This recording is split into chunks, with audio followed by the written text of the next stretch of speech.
Os pontinhos que a gente vê à noite no céu parecem calmos e tranquilos, mas as estrelas são como fornalhas gigantes em grande atividade.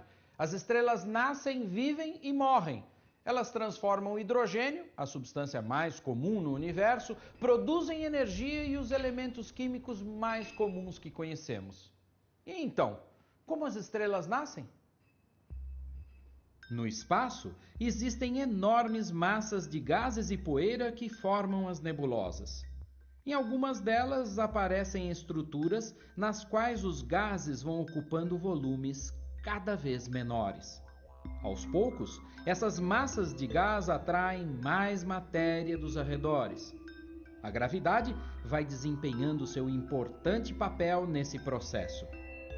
O peso das camadas externas se torna tão grande que a pressão e a temperatura aumentam muito. Quando se chega numa determinada situação, começam a ocorrer as reações que alteram os núcleos dos átomos. Nesse complexo processo, átomos de hidrogênio se transformam em átomos de hélio, energia e partículas. É justamente aí que nasce uma estrela.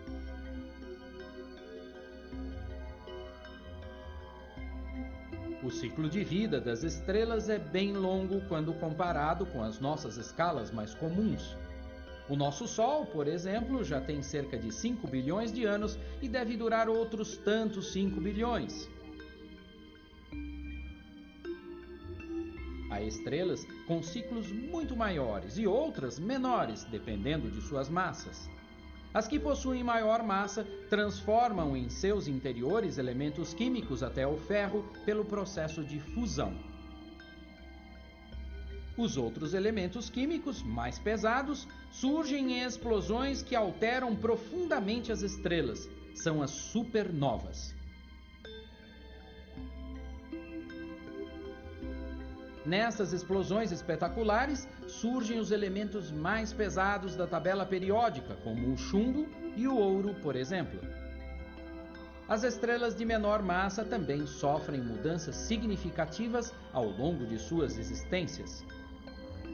Quando os processos de fusão nuclear estão perto de se esgotar, algumas dessas estrelas aumentam muito seu volume e depois encolhem muito rápido, deixando em torno de si uma parte de sua matéria. O nosso Sol possivelmente vai ter um fim parecido com o dessas estrelas. Ele aumentará muito de volume, engolindo alguns dos planetas que giram ao seu redor, talvez até a Terra, e depois diminuirá de volume. O efeito final será algo como se vê nessas imagens.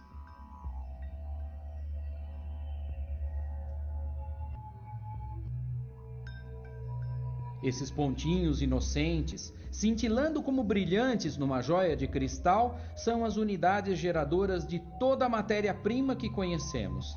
A matéria-prima dos compostos da vida, o carbono, foi e continua sendo gerado no interior das estrelas. É no mínimo curioso pensar que temos tanto a ver com esses pontinhos brilhantes que enfeitam a noite.